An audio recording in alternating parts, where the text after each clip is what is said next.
Bonjour à tous. C'en est fini de la coalition PDCI-RHDP, cette alliance qui depuis 2005 a été portée par deux principaux partis politiques, le PDCI d'Henri Konan-Bédié et le RDR d'Alassane Ouattara. Hier donc, le PDCI est définitivement sorti de cette alliance. Les raisons sont claires, pas question de réaliser le parti unifié tel que voulu par le président Ouattara. Le PDCI a donc claqué la porte de la coalition qui co-gère les affaires de l'État depuis 2011. C'est le temps des regrets. Je vous propose d'écouter deux réactions, celle du ministre Adjoumani et d'Adama Bitogo. Ils sont au micro d'Armand Blédou et de Joseph Zécré.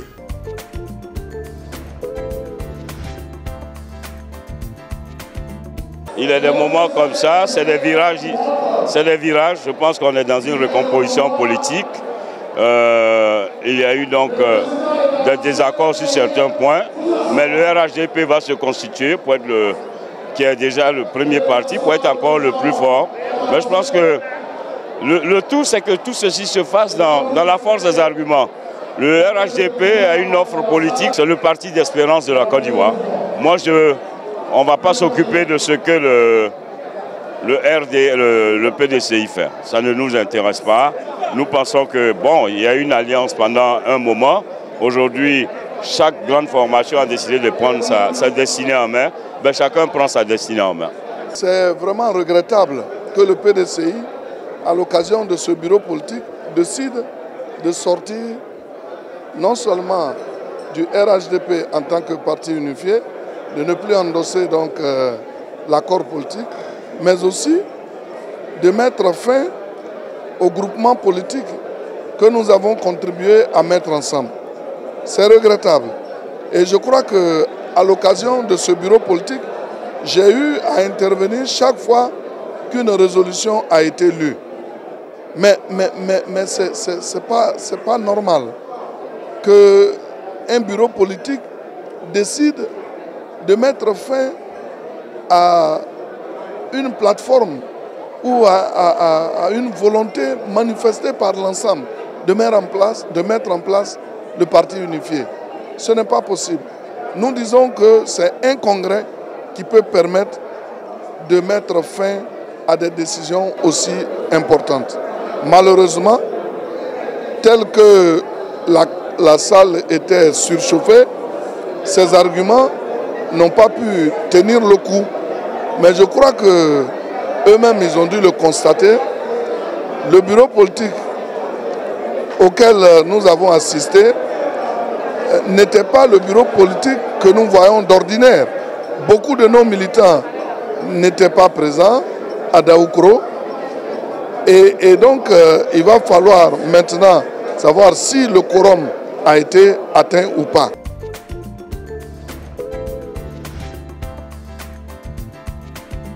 Ces coalitions politiques qui finissent toujours par s'écrouler, c'est le thème de ce débat. Je vous présente mes invités. Docteur Joseph Kobi, historien, enseignant-chercheur à l'université Alassane Ouattara de Bouaké. Vous êtes également spécialiste de l'histoire moderne et contemporaine. Monsieur Nkrumah Mani Kwame, banquier et essayiste. Votre dernier essai politique ivoirienne, une esquisse de la problématisation, a été publié aux éditions d'Art au Canada. Alors, comment expliquer le fait que les coalitions en Côte d'Ivoire ne résistent pas à l'usure du jeu et surtout des intérêts politiques? Ok, bon, il faut comprendre que les coalitions ne sont pas fondées sur des bases idéologiques. Ici, il faut voir trois causes fondamentales. La première cause, c'est qu'il n'y a pas de projet. Il n'y a pas de projet entre les partis qui se mettent ensemble pour diriger le pays. Il n'y a pas de projet de société, il n'y a pas un projet consistant qui puisse conduire l'ensemble vers un objectif. Alors, en 2010, il y a eu un programme commun mis en place par le RHDP. En 2010, non, il n'y a pas de programme commun. Peut-être que pour finir vers la fin, ils se sont organisés pour aller ensemble. Mais en 2010, il faut se rappeler, il y avait un candidat PDCI au premier tour et un candidat RDR au premier tour. Et ils se sont retrouvés Ils se sont retrouvés au second tour, et au second tour, c'est là qu'ils ont cherché à harmoniser la position pour aller de l'avant. Mais initialement, il n'y a pas à la base un projet de société qui puisse unir, n'est-ce pas, les deux partis pour aller de l'avant. Alors, je veux dire, deuxième élément, c'est qu'il n'y a pas de projection sur le long terme. N'est-ce pas? On a souvent dit que ces coalitions étaient basées sur ils sont partis sur des bases opportunistes. Et donc, on saisit une occasion. C'est une occasion de faire partir l'autre et pour s'asseoir. Et troisième élément, c'est que ces coalitions sont conçues en dehors des bases des partis. C'est surtout les leaders qui se retrouvent et qui conçoivent une coalition. Et on voit que lorsque la situation se présente entre le RDR et le PDCI, on voit qu'il y a au RDR des créations d'associations qui disent, par exemple, ne touche pas à mon RDR.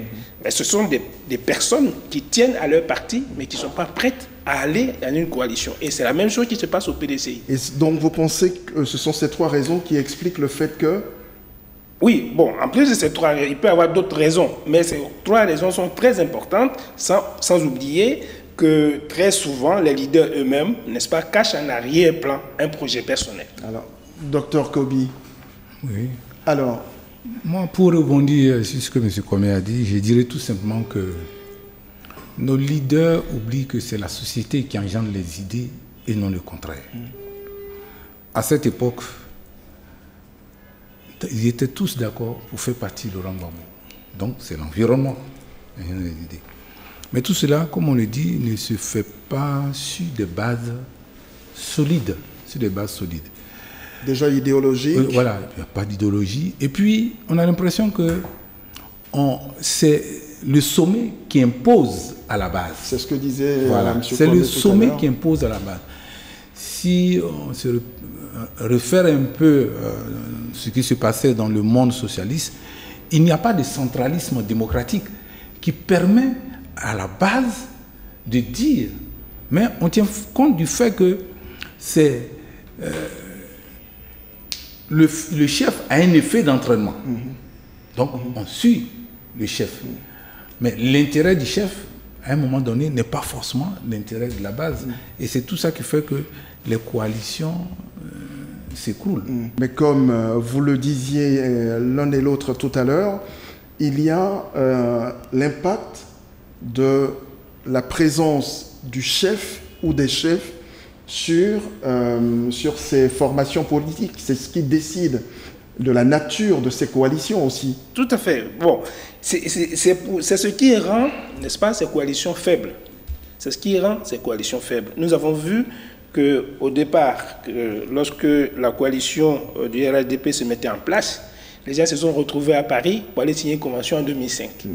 Mais cette convention, est-ce que les dirigeants qui sont allés la signer ont consulté leur base avant d'aller la signer? On n'en a pas. Il y avait une urgence. Moi, je voudrais rebondir tout simplement pour dire que rien ne se construit dans l'urgence. Voilà, un parti politique, c'est une organisation. Rien ne se construit dans l'urgence. Je vais ouvrir une parenthèse. Prenez l'autoroute du Nord. Dans le cas du PPU, on a conçu l'autoroute dans l'urgence. Regardez ce que ça donne. Avec le PPU, on a donné des sacs, des kits scolaires aux enfants. Moins d'un mois. Donc, dans ce domaine aussi, rien ne peut se faire dans l'urgence. C'est pourquoi on arrive là. Alors, je vous laisse poursuivre maintenant. Oui, donc je dis, si les partis, les dirigeants se mettent à la place, n'est-ce pas, des organes des partis, parce qu'il y a des instances dans les partis. Et ce sont ces instances qui sont appelées, n'est-ce pas, à prendre les décisions en consultant, selon la pyramide, n'est-ce pas, tous les niveaux pour arriver à une décision qui est adoptée par tous. Mais si c'est le sommet seul qui décide, lorsque la première crise survient, eh bien, la base se rebelle pour dire je ne suis pas partie. Je ne suis pas partie de la décision et donc ce que vous faites ne me concerne pas. Et c'est ce que nous voyons aujourd'hui. Alors, est-ce que dans l'histoire politique de la Côte d'Ivoire, on a connu beaucoup de coalitions qui finalement se sont écroulées? Il y en aura d'autres qui vont naître bientôt. Oui, bien sûr, évidemment. Parce que la nature aurait du vide. Il faut dire qu'il faut remonter dans l'histoire. Dans l'histoire, déjà, au lendemain du désapparentement, Oufoué a lancé le fameux appel du stade Géo André. En ce moment-là, la ligne politique change. La ligne politique change, on ressuscite le combat économique. On ressuscite le combat économique parce qu'on s'est rendu compte que l'alliance qu'on avait nouée avec le PCF, le Parti communiste, était une alliance plus ou moins tactique. Et en tenant compte de l'environnement, on change carrément les données et on bat le rappel des troupes qui, la population se reconnaît à travers un idéal. Pas à travers un chef. Non, c'est pas surtout ça. C'est pas un chef à ce moment-là. Les difficultés qu'il vivait, il faut savoir qu'il y a eu la répression des masses. Est-ce qu'ils sont prêts à toujours à continuer? Non. Il y avait les difficultés économiques. Le prix des produits de café, cacao ne se vendait pas. Donc, retournement de situation, il y a une coalition. C'est l'Union pour le développement économique de la Côte d'Ivoire, qui fédère toutes les énergies. C'est vrai, le PDCI est en tête. Ça fédère toutes les énergies. Mais là, ce qu'il faut retenir par rapport à ce qui se fait maintenant, c'est qu'il y avait une base véritablement. Qui adhérait déjà à l'idée même de, il y avait une base qui coalition. adhérait. Il y avait le syndicat agricole africain, les paysans. Mais les temps ont changé aujourd'hui. Oui, mais les temps ont changé. Les temps ont changé. Ça veut dire qu'on n'analyse pas le contexte des choses. C'est pour cette raison que j'ai l'habitude de le dire, comme on ne se sépare de l'histoire, on a l'impression que l'histoire se répète. Non, on ne se sépare des leçons de l'histoire. Il faut bien qu'on se serve des leçons de l'histoire pour que ces genres de choses ne se répètent plus. Sans quoi dans le passé, dans l'histoire politique de la Côte d'Ivoire, il y a eu ces revirements-là. Plus près de nous, il y a eu le Front républicain. Oui, il y a eu le Front républicain qui a donc réuni les deux grosses têtes de l'opposition dans les années 90, à savoir le RDR et le FPI. Avec un objectif, combattre faire tomber le PDCI. Faire tomber le PDCI. Voilà. Et justement, on va noter que dans l'évolution de ce Front républicain, il va avoir donc des conflits d'intérêts, n'est-ce pas, à la longue. Et ce qui va diviser les deux frères donc, vers la fin. Et lorsqu'on verra après le coup d'État de 99, déjà, on a des annonces, des prémices de ce qui allait se passer en 2000. Parce que déjà, en 99, après le coup d'État, le FPI avait déjà imaginé qu'on était en train de mettre en place un gouvernement RDR. Et c'est à partir de ce moment-là...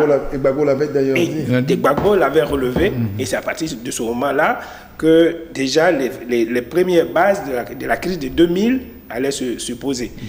Et donc, par la suite, il y a eu donc le gouvernement de transition avec Guy Robert. Mais à partir de 2000, n'est-ce pas, après l'élection de 2000, il y a eu éclatement du RDR, du Front républicain. Et c'est cet éclatement qui va voir d'un côté, même la FECI subit aussi l'éclatement. L'éclatement du Front républicain en 2000 va créer l'éclatement de la FECI, ce qui va voir les Soro aller vers Alassane Ouattara et les Blegoudé rester avec le président Laurent Gbagbo. Ouais. Alors, mais finalement, on en parlait un peu tout à l'heure, sur quelle base véritablement sont constituées ces coalitions? Non, c'est sur des bases opportunistes.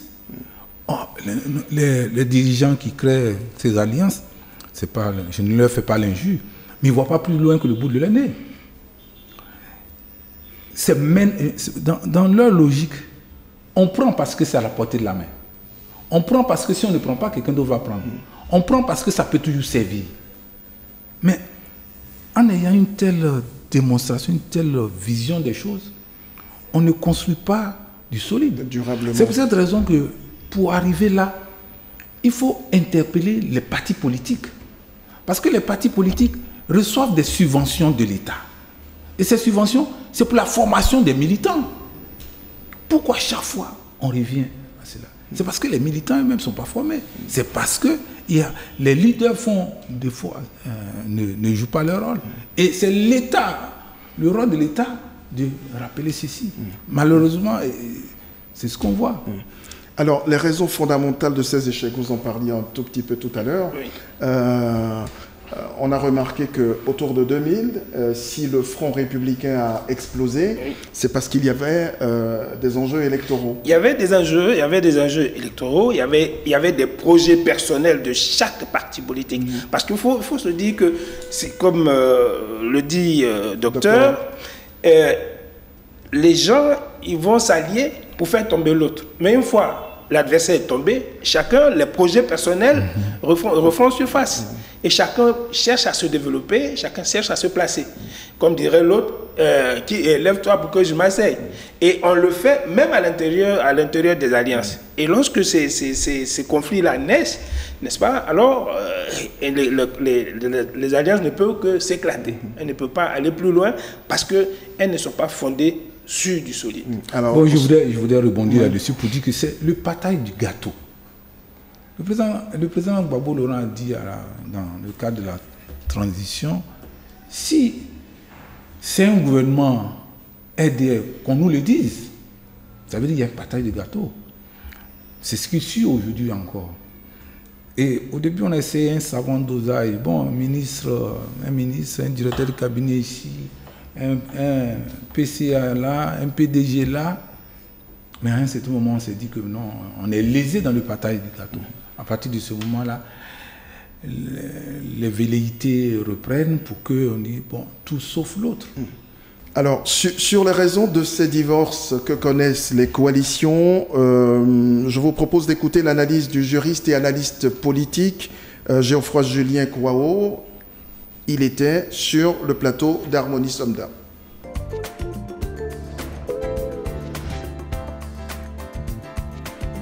Les coalitions politiques obéissent à deux logiques, électorale et idéologique. En Côte d'Ivoire, les alliances se font sur une base électoraliste. Et donc, si vous voyez bien que le PDCI et le RDS se sont mis ensemble en 2005 pour l'élection présidentielle de 2010, une fois l'élection terminée, les problèmes ont commencé. Aujourd'hui, le RDR est au pouvoir, espère conserver ce pouvoir. Le PDCI veut reconquérir a également les mêmes enjeux, nourrir la même ambition. Donc, à partir du moment où les deux se sont réunis sur des bases électorales, l'élection de 2020 ne peut que les diviser, puisque les deux formations politiques nourrissent la même ambition et leurs principaux dirigeants ont des ambitions présidentielles.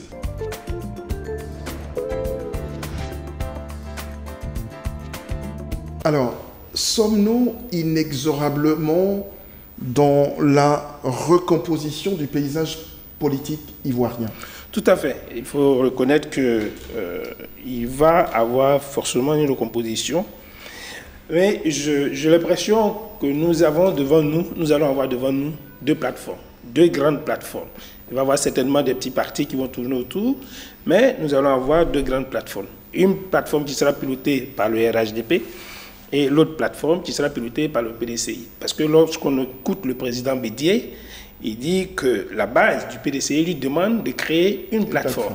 Et cette plateforme-là va regrouper un ensemble de partis qui vont donc constituer le support de son instrument de combat. Et donc, on va être en face de deux grandes plateformes, puisque le RHDP déjà regroupe un certain nombre de partis. Mais rien ne prouve que le FPI accepterait tout de suite d'appartenir à cette plateforme qui pourrait être initiée par le PDCI. Mais le PDCI il fait les yeux doux, que ce soit des deux tendances. Le PDCI sait véritablement que Afin-N'Guessan a le pouvoir légal, mais il sait aussi que Sangaré a le pouvoir légitime. Tout à fait. Donc il fait les yeux doux. Mais surtout avec la présence maintenant de Mme Simone Baba. Vous avez vu comment une forte délégation est allée rendre visite à Mme. Donc c'est maintenant au PDCI qui joue véritablement le suie-glace, etc., de pouvoir voir ceci. Maintenant, chacun verra. Et c'est ça qui fait craindre certaines choses. Moi, je pense véritablement que c'est vrai, la recomposition de la vie politique a déjà commencé. Elle a déjà commencé. Peut-être certains même regrettent la libération de Mme Gbagbo. Parce que c'est un boom. Elle reçoit des gens en audience, comme un chef d'État, etc. n'a pas fini. Donc la recomposition a commencé.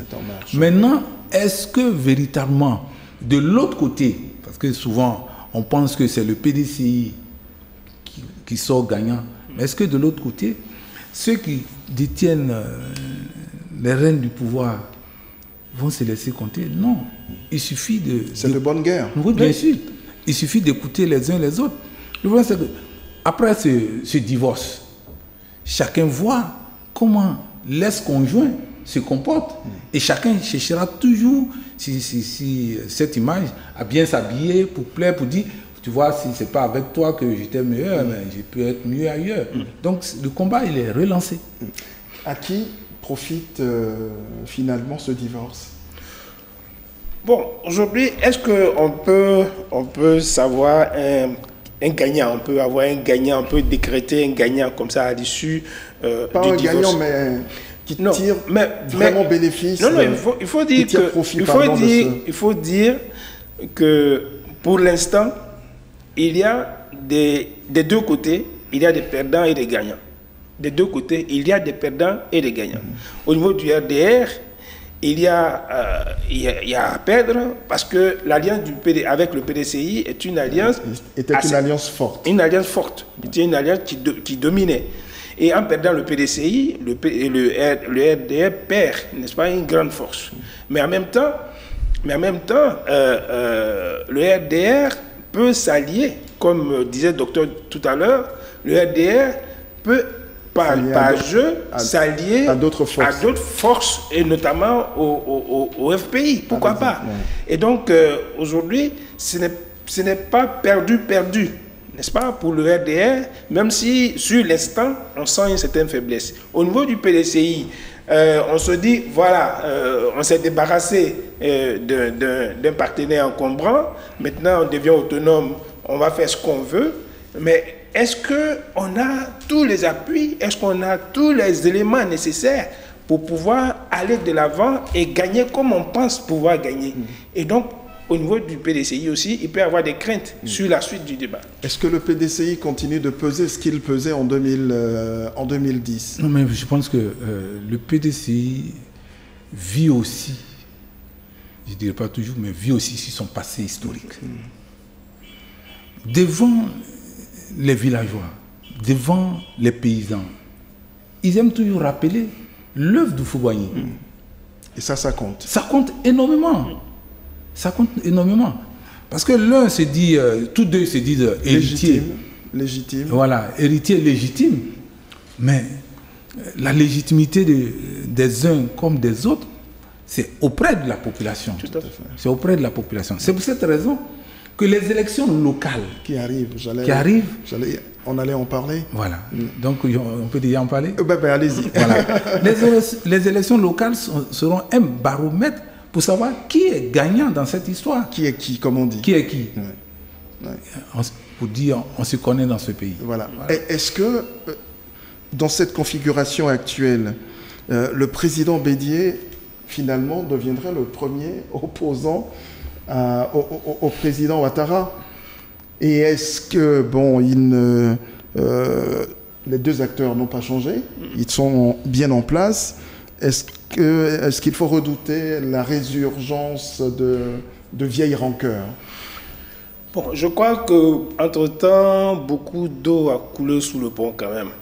Et les uns et les autres, s'appuyant sur les expériences, n'est-ce pas, du passé, n'est-ce pas, pourront se départir de tout ce qui aurait pu, ou tout ce qui peut causer, n'est-ce pas, un tort. Et puis les temps ont changé et il y a de nouveaux acteurs politiques également dans le jeu. Voilà. Et donc tout ça mis ensemble, je crois pas que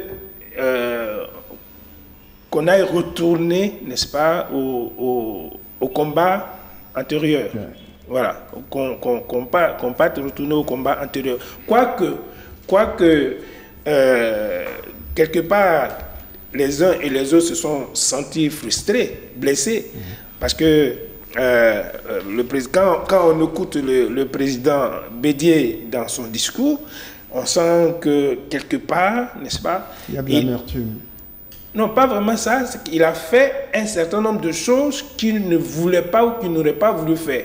C'est pour ça qu'il parle de regret, n'est-ce pas? Lorsque vous écoutez le discours qu'il a fait au chef traditionnel, il parle de regret.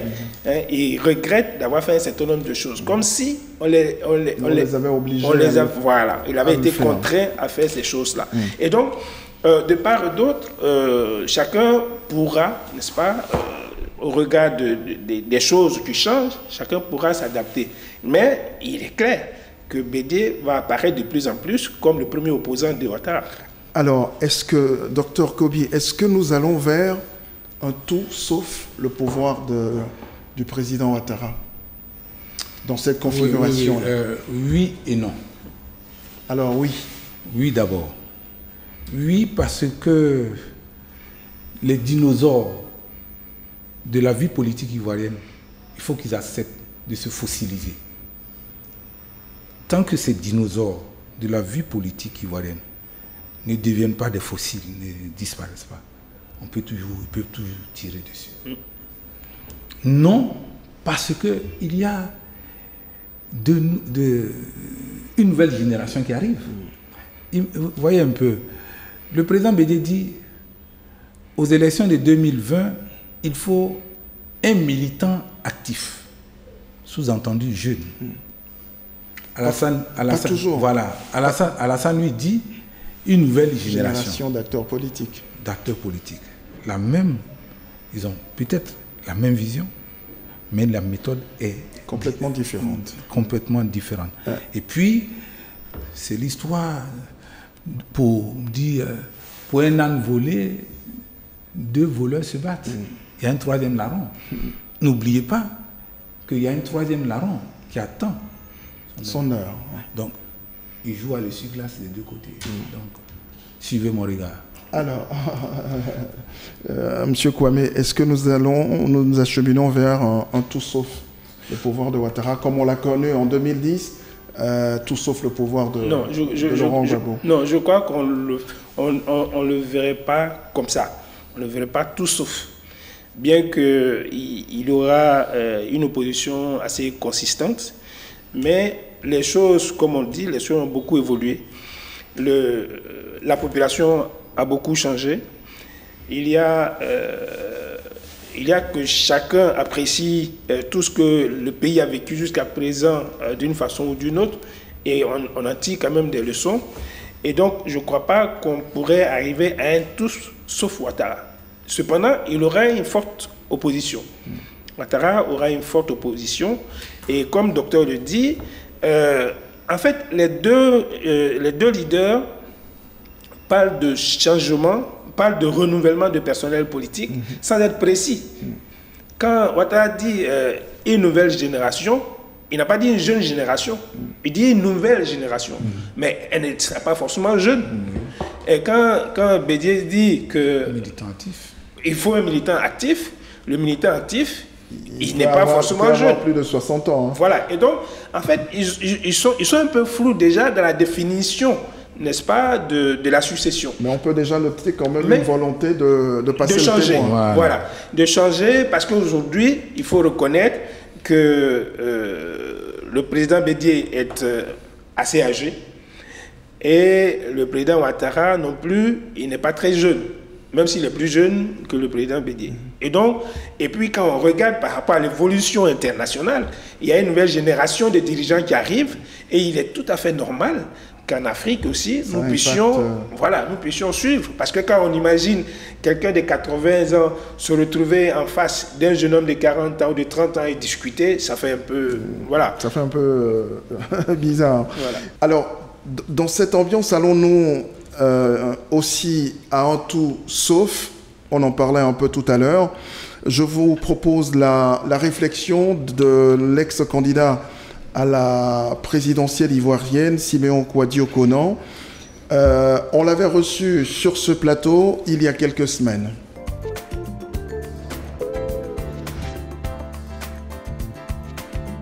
Souvenez-vous, chers amis, le 2 contre 1 de 1995, le Front républicain, c'était le président Gbagbo, le président Ouattara.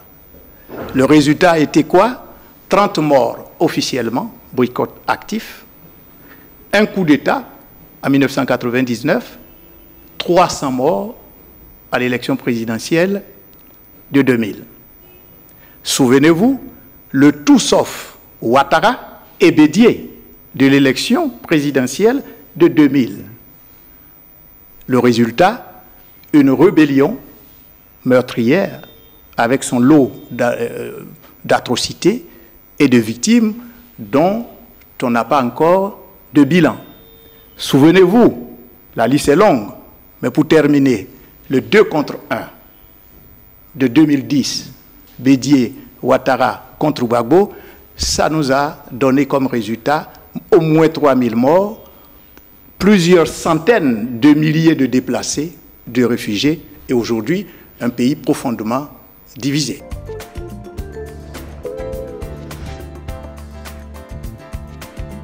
Alors, on l'écoutait tout à l'heure, M. Siméon Kouadio Konan, sa réflexion fait quand même froid dans le dos. Bon, je pense que en politique, il faut une certaine réelle politique. Il faut une certaine réelle politique. Son analyse est juste. Mais avec la recomposition de la vie politique ivoirienne, les choses vont certainement évoluer. L'apocalypse, là, je n'en pense pas. Je ne vois pas cet apocalypse. Mais il est déjà intéressant que les gens comprennent. Les Ivoiriens ont déjà vécu tellement de choses. Trop de choses, les affres de cette crise, etc. Ils n'ont même pas fini de penser leur plaie. Je ne pense pas qu'ils puissent se retourner là. Mais c'est déjà important de mettre le doigt dessus. Bon, moi, je pense qu'il fait une analyse juste. Il fait une analyse juste. Mais il faut relever qu'aujourd'hui, lorsqu'on regarde le paysage politique ivoirien, surtout en phase électorale, n'est-ce pas, aucun parti politique seul ne peut réussir. Donc, on est obligé de faire ces compositions. On est obligé de faire ces compositions. Mais la question reste sur quelle base? Voilà, la question reste sur quelle base on fait la composition. Et c'est pour ça que je dis, moi j'avais voulu que la coalition RHDP, j'avais voulu que cette coalition ait pu rester sur sa conception initiale, qui était que chaque parti présente son candidat au premier tour. Un simple groupement politique. Et puis au second tour, le mieux positionné est aidé par l'autre. À partir de ce moment-là, on peut faire tout ce qu'on veut tranquillement. N'est-ce pas? Il n'est pas question d'aller comme pensait l'autre, d'aller s'aliéner dans une... d'aller s'aliéner dans une organisation qui va faire que des gens ont des projets. N'est-ce pas? Quand vous prenez le RDR, quand vous prenez le PDCI, les militants au sein de ces partis-là ont des projets et ils ont des ambitions par rapport à leur avenir. Et donc, quand ils vont se mettre dans une grosse organisation comme ça, ils voient leur avenir en pointillé. Et donc, moi, je pense que les coalitions peuvent exister, mais ces coalitions ne peuvent pas se substituer aux partis politiques. Donc, Dr Kobi, est-ce qu'on peut se passer ou pas de ces coalitions? Non, je ne crois pas. Comme M. Kwame l'a dit, nous sommes dans un pays où un parti seul ne peut pas gagner les élections. Et cela remonte depuis 1951, où avec l'UDC, il était à l'intérieur des militants du PDCI, du Parti progressiste de Côte d'Ivoire, des non-inscrits, des Européens, des Africains sans parti politique. Mais l'objectif, c'est qu'à l'Assemblée nationale, chacun est à sa liberté. Malheureusement, une fois à l'Assemblée nationale, il se retrouve autour d'un homme fort, au-delà d'une structure forte, d'une institution forte. Ça finit par les écraser au point où ils se disent, mais en fait, mauvaise route. Voilà, c'est ça le véritable problème. Très bien, c'est la fin de ce débat. Merci de l'avoir suivi et à très vite. Merci.